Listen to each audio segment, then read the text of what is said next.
Karibu tena Zanzibar. Alhamdulillah. Salatu wassalamu ala rasulillah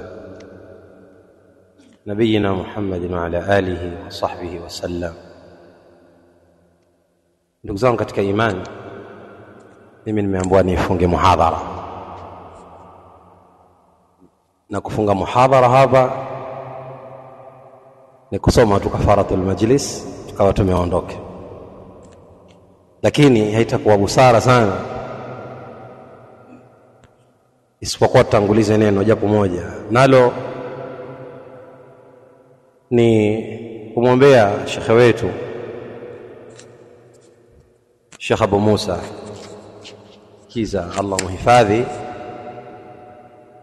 ambaye ni mgeni wetu, ametutembelea katika miji yetu hii, na ujio wake ukawa una faida. Amepangiwa mihadhara na amefika katika mihadhara hiyo kuwa nasihi na kuwaelekeza na kuwawaidhi ndugu zake, na imekuwa ni mihadhara yenye faida. Hata ukiwa mbali hupo hapo, na ukiona na ukisikia, wallahu jazii khairan.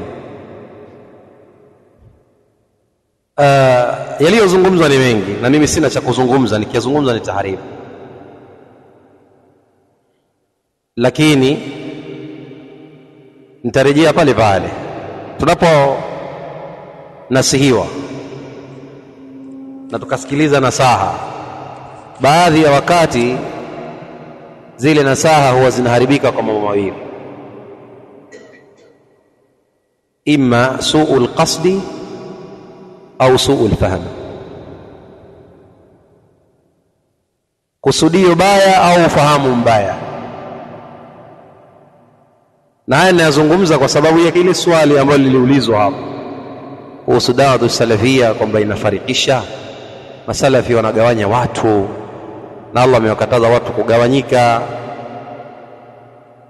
Swali kama hili aliulizwa Sheikh Ubaid al-Jabiri rahimahullahu ta'ala, Allahu yarhamu, baada ya majibu marefu kiasi, lakini akasema hivyo hivyo kwamba swali kama hili chanzo na chimbuko lake ni moja ya mambo mawili. Ndio akasema imma su'ul qasdi wa imma su'ul fahm. Su'ul qasdi bimaana al-khata, kusudio baya, na maana kwamba mtu amekosea, hajui, huyu ikimbainika haki na akielewa kwa dalili zake ataikubali na ataifuata. Imma itakuwa ni ufahamu mbaya, na ufahamu mbaya unakuwa unatokana na itiba'ul hawa, na ni wachache ambao wanaongoka kutokana na kufuata matamanio yao. Sasa sisi tusiwe miongoni mwao. Inawezekana muhadhara ukawa umezungumza vizuri, lakini aina ya maswali tunayouliza, si kila swali laulizwa kila pahali,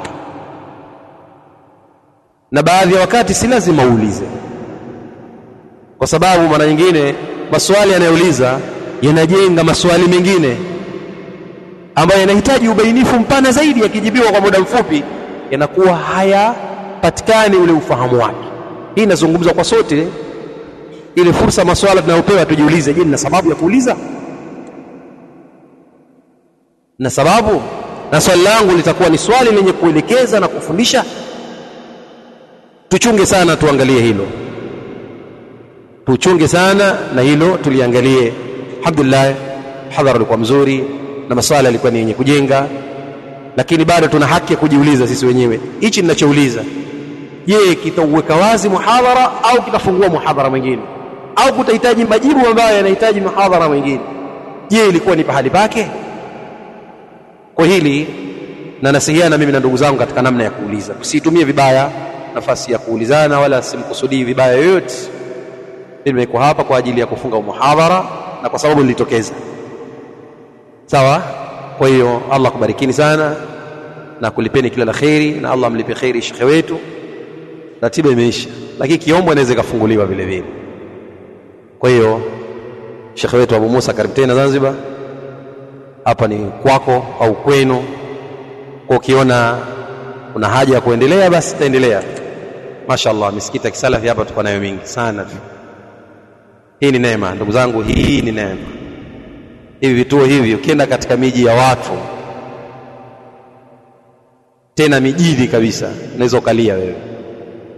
Mfano rais nenda Arusha tu, pale Arusha mjini uliza, je, kuna kituo cha kisalafi hapa? Sasa sisi tuitumie hii neema vizuri, sisi tukaharibu. Tumshukuru Allah subhanahu wa ta'ala katika arkani zote za shukr, bilqalbi wallisani waljawarih. Subhanakallahumma bihamdik, ashhadu an la ilaha illa anta, astaghfiruka wa atubu ilaik. Wa sallallahu ala Muhammadin wa ala alihi wa sahbihi wa sallam. Barakallahu fikum.